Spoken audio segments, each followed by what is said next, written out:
Olá amigos, eu sou Alex Rufo e vou acelerar com você nesses próximos 30 minutos aqui no Máquinas na Pan, o seu programa semanal sobre automóvel e automobilismo com os principais lançamentos do mercado, tecnologia e super máquinas. E lembrando que agora você pode acompanhar toda a nossa programação em vídeo e para isso é só baixar o aplicativo do Panflix. Então se ajeita aí no cockpit e aperte bem os cintos porque o Máquinas na Pan dessa semana está só começando.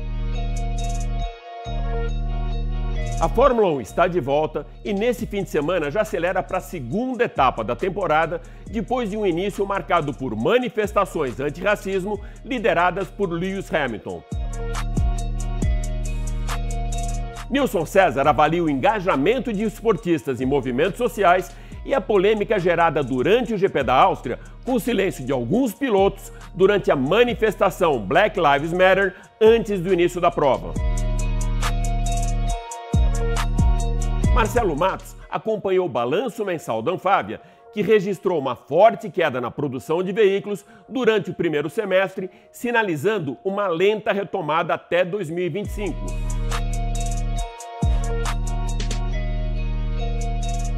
A região metropolitana de São Paulo entra na fase amarela de flexibilização da quarentena e as concessionárias de veículos ampliam seus horários de 4 para 6 horas de funcionamento.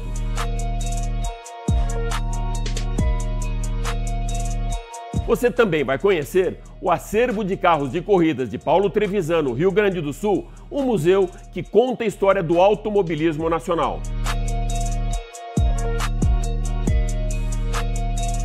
Com a chegada do inverno, alguns veículos apresentam problemas na hora de dar a partida. O consultor da indústria automotiva, Henrique Pereira, tira dúvidas sobre o sistema de partida frio do seu carro.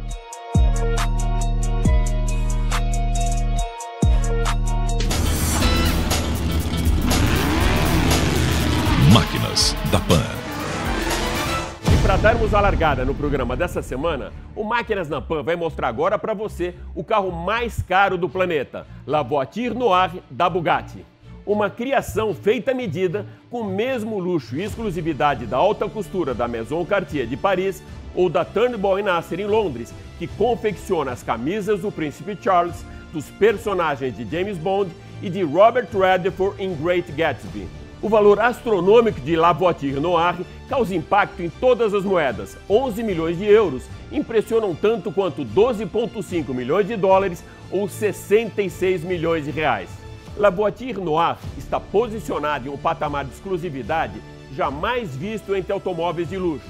Fica até difícil colocá-lo dentro do mesmo universo do automóvel. É uma joia. Então melhor classificá-la como um diamante negro de 4 rodas, lapidado pelo designer Etienne Salomé. O único exemplar fabricado até o momento já foi vendido ao entusiasta do também exclusivo Type 55 SC Atlantic de Jean Bugatti. O design desse verdadeiro state of art prima pelas curvas bem demarcadas no paralamas, além do vinco que percorre o centro da carroceria, começando pelo capô, invadindo o para-brisa e terminando na traseira.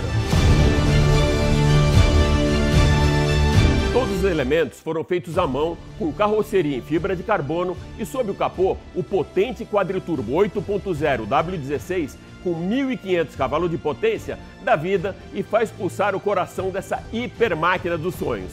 O coeficiente aerodinâmico é bem baixo, causando baixa turbulência e altíssimo downforce.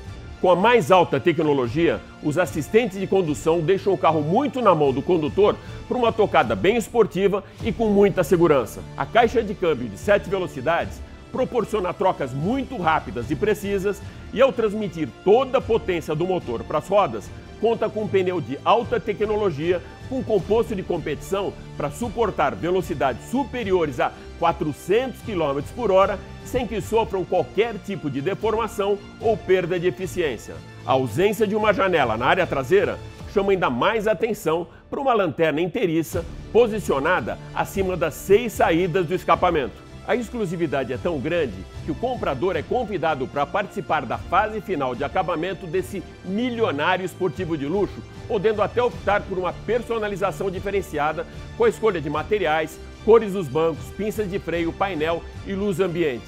Os primeiros exemplares dessa obra-prima, dessa obra de arte, só estarão disponíveis no ano que vem, em 2021. Por enquanto, uma máquina e 47 milhões para transformar o sonho de Bugatti em realidade.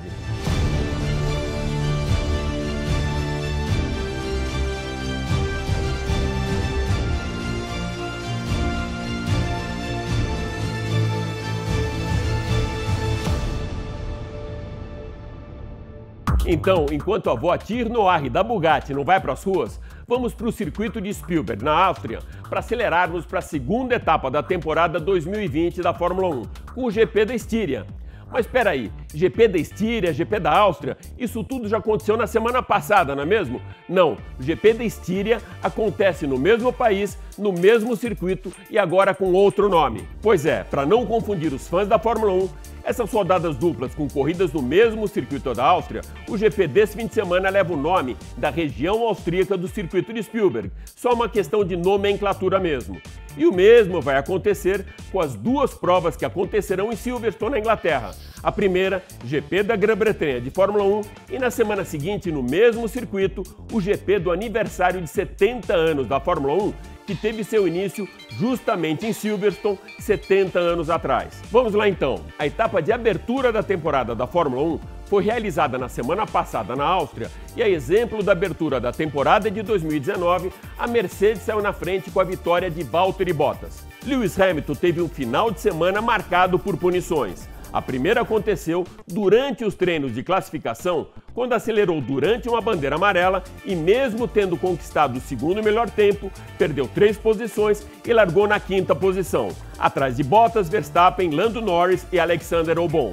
Durante a corrida, quando já ocupava a 2ª colocação, fechou a porta para a ultrapassagem de Albon e mais uma penalização, dessa vez com 5 segundos, que o colocaram na 4ª posição da corrida. As Ferraris não andaram bem. Ainda assim, Charles Leclerc terminou na 2ª colocação e Sebastian Vettel, que tinha largado na 11ª posição do grid, chegou apenas em 10º.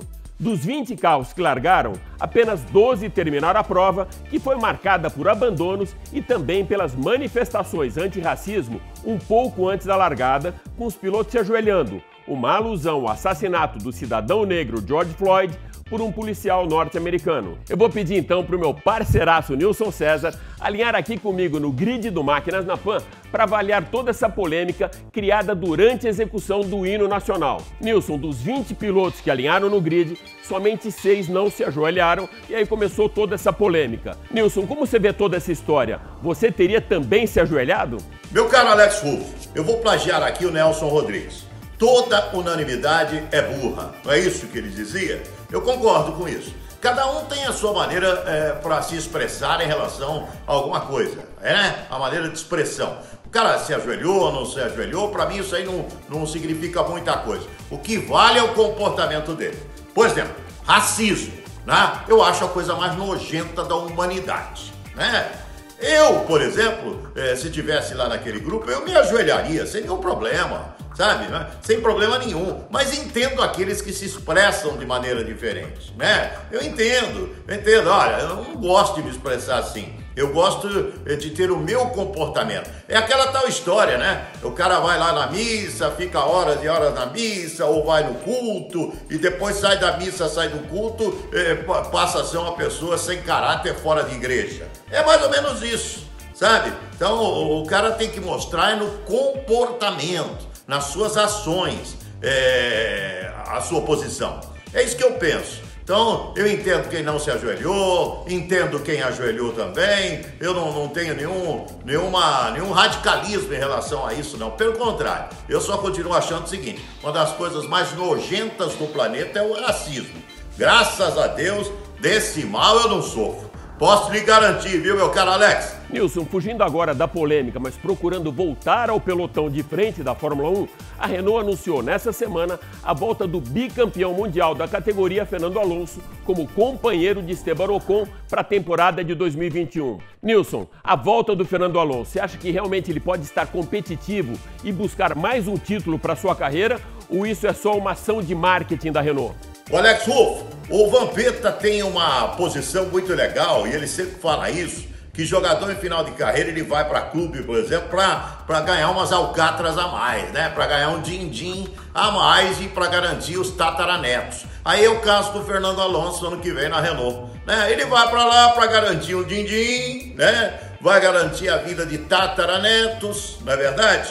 E mais nada. Não adianta você achar que... aliás, vai ser uma bela jogada de marketing, isso sim. Ele vai ser muito usado pelo marketing da empresa, isso não tem a menor dúvida. Mas você pensar que o Alonso agora vai correr para ser campeão, vai ter um carro para disputar título de novo, eu não acredito. Sinceramente, eu não acredito não. Fernando Alonso, aliás, mostrou-se um dos melhores pilotos da história da Fórmula 1. Se eu tiver que colocar entre os 10 melhores da história, o Alonso tem um lugarzinho sim, entre os 10 melhores da história da Fórmula 1. Mas que ele vai voltar a ser um piloto de ponta, buscando vitórias, extremamente competitivo, para mim será uma clamorosíssima surpresa se isso acontecer. Eu não acredito não, eu acredito mais em uma jogada de marketing inteligente, porque é um nome forte, não é um cara fácil de equipe não, hein? Isso precisa ser colocado. É um cara muito difícil de relacionamento em equipe. Mas vale sim a volta do Fernando Alonso. É uma atração a mais. Mas não para ser campeão de novo não, viu, Alex? Pelo menos é o que eu acho. Um abraço, Alex. Nessa semana, a Anfávia divulgou o balanço mensal da indústria automotiva, que apresentou um forte impacto da pandemia nos 6 primeiros meses do ano, com uma previsão de retomada bem lenta para os próximos 5 anos. O Marcelo Matos acompanhou a coletiva de imprensa da entidade e traz agora mais informações. Tudo bem, falamos aqui da Avenida Paulista. Movimentação ainda bem abaixo do normal, Alex. E bem abaixo do normal também está o setor automotivo.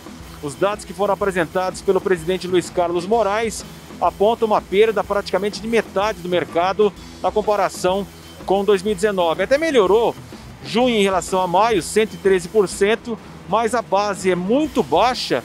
E a recuperação, segundo o presidente da Anfávia, passa aí por 5 ou até 10 anos. A gente perderia nesses anos 3,5 milhões de carros ou autoveículos que seriam vendidos quando comparado com a base de 2019. Então, essa curva, essa barrigada significa no período de até 2025 uma queda de 3,5 milhões de veículos, considerando o melhor cenário de uma recuperação de 11%. A gente nem fez as contas dos outros cenários, mas com certeza esse cenário seria um cenário muito ruim para a indústria no Brasil. A pandemia fez o setor automotivo brasileiro buscar paralelos nas crises. Do petróleo, 1981, queda de 41%.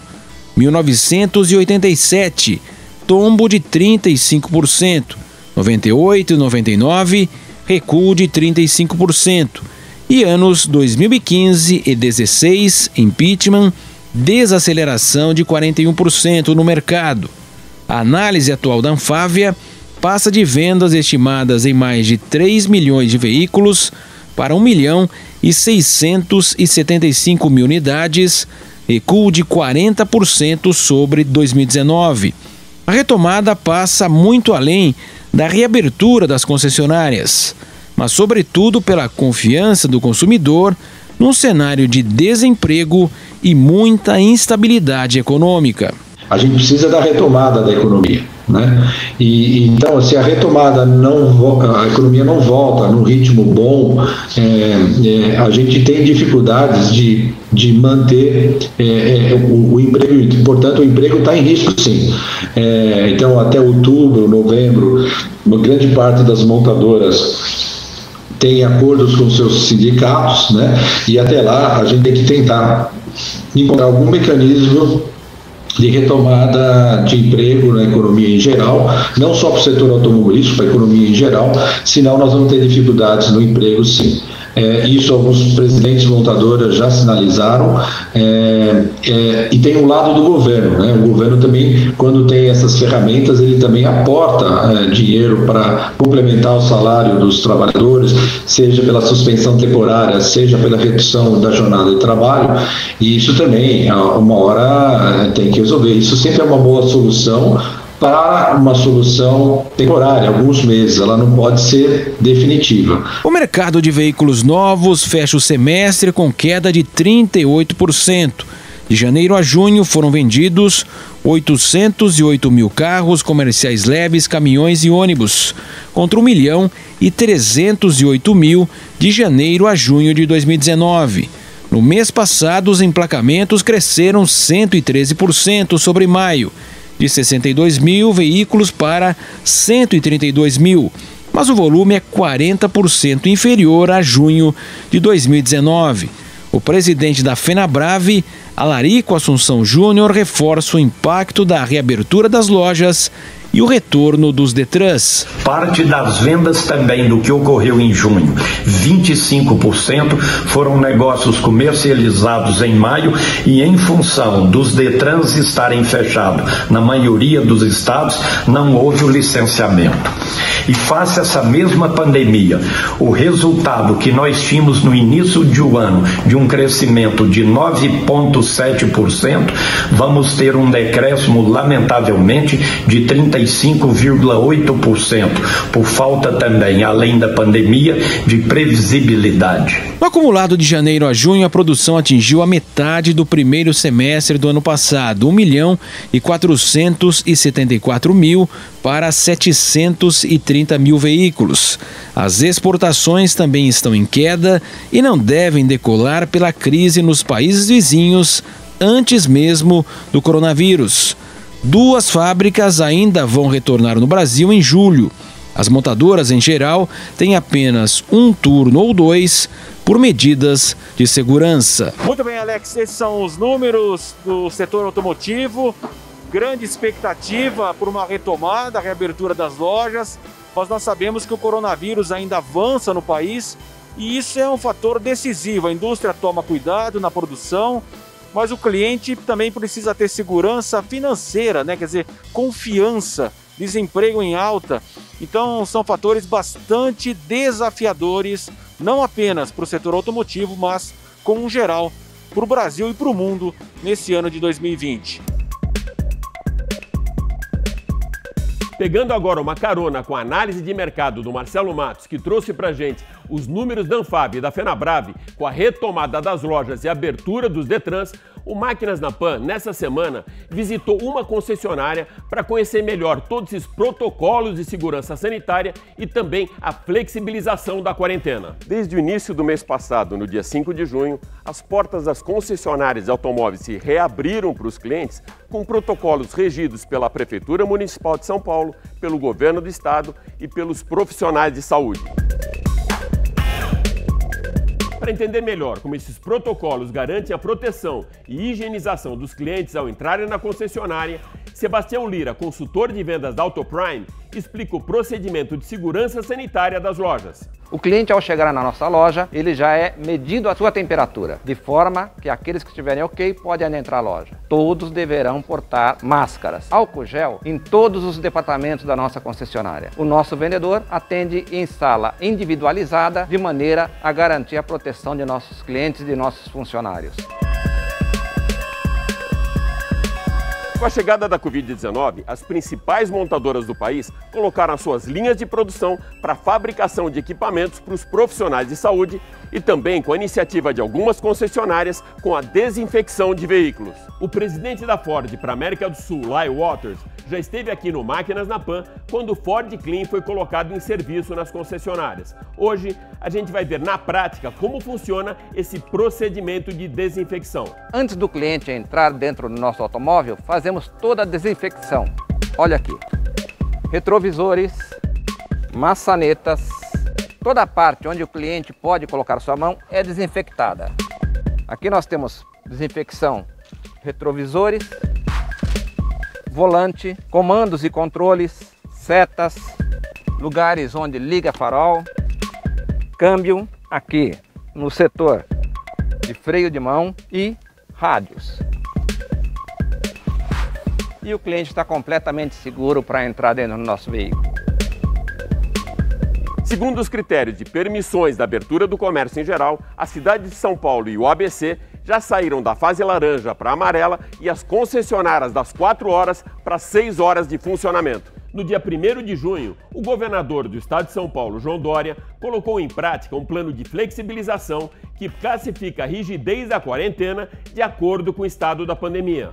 A fase 1, identificada pela cor vermelha, permite apenas o funcionamento de serviços essenciais. A cor laranja sinaliza a reabertura das concessionárias e a fase 3, amarela, flexibilizou a abertura de bares, comércio de rua, salões de beleza, shopping centers, mas todos com horários e capacidades reduzidas.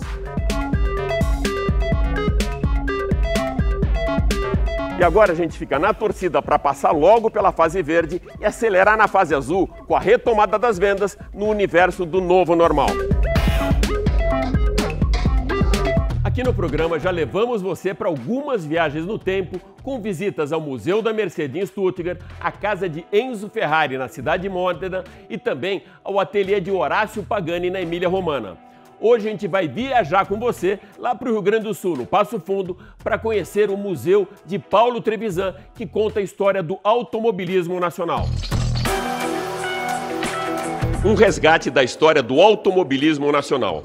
Assim se define a coleção de carros de corrida do empresário Paulo Afonso Trevisan na cidade de Passo Fundo, no Rio Grande do Sul. Tudo começou com a sua grande paixão pelos automóveis e o gatilho para a criação do museu foi um Gordini que ele mesmo restaurou em 1985. Os carros estão expostos de maneira bem inteligente, divididos por época e organizados por categorias. A linha do tempo do museu começa com as máquinas dos anos 20 e 30 que convivem pacificamente ao lado do Fusca vencedor da Volta das Américas em 78 e dos conversíveis da Lobini, fabricados para serem os mais esportivos do país. O espaço de 4.000 metros quadrados dá lugar também para as carreteiras dos anos 50, para o famoso Fórmula Júnior Renault, para o Gordini de Bird Clemente, para os DKVs Vemag e para o icônico protótipo Carcará Evolution, obra de Tony Bianco para relembrar os 40 anos do primeiro recorde brasileiro de velocidade. O Carmanguia de Wilson Fittipaldi ocupa uma posição de destaque, honrando a sua participação no Campeonato Brasileiro de Automobilismo de 1966 e 67.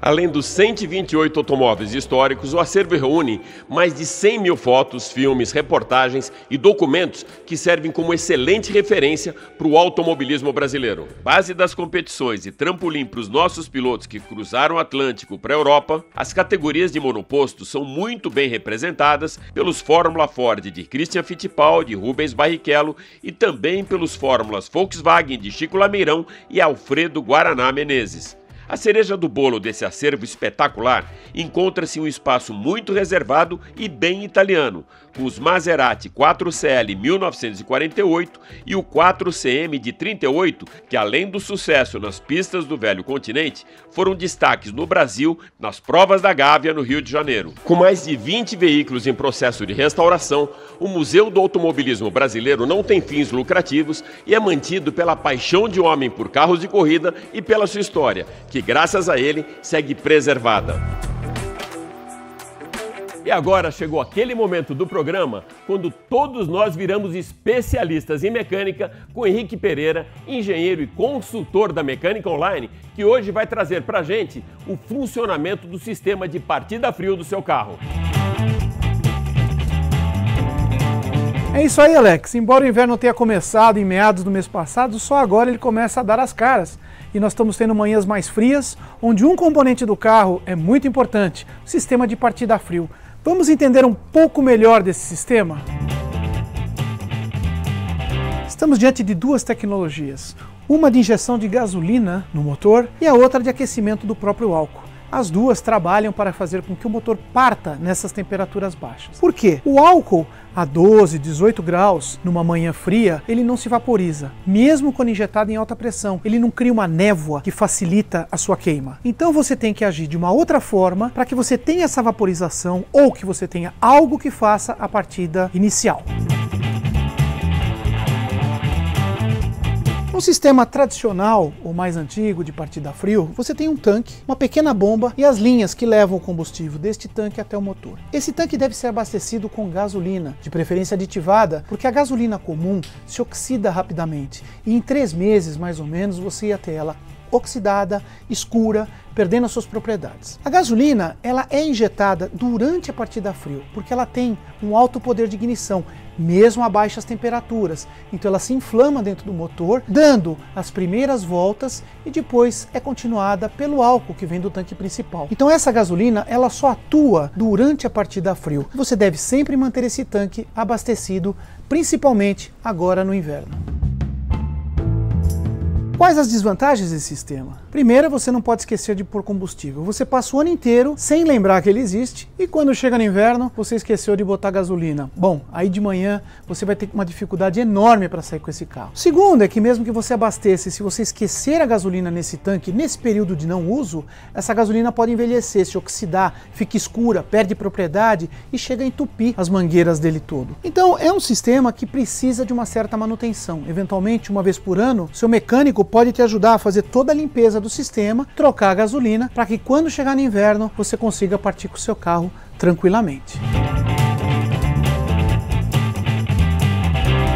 A indústria automotiva, para evitar a necessidade de se reabastecer com gasolina um carro quando movido a álcool, para evitar todo esse problema de manutenção que você pode ter naquele tanque, desenvolveu um sistema de aquecimento de combustível. O próprio álcool que vem do tanque principal, ao chegar nos injetores, ele é aquecido antes de você dar a partida. E assim que você dá a partida, o álcool aquecido vai para dentro do motor e nesse momento ele está vaporizado, porque o álcool acima de 18 graus, ele se vaporiza. E dessa forma, o motor parte facilmente. Existem sistemas que aquecem o combustível na galeria, outros que aquecem dentro do injetor, mas todos agem da mesma forma, aquecendo o combustível quando ele está sendo partido num dia frio.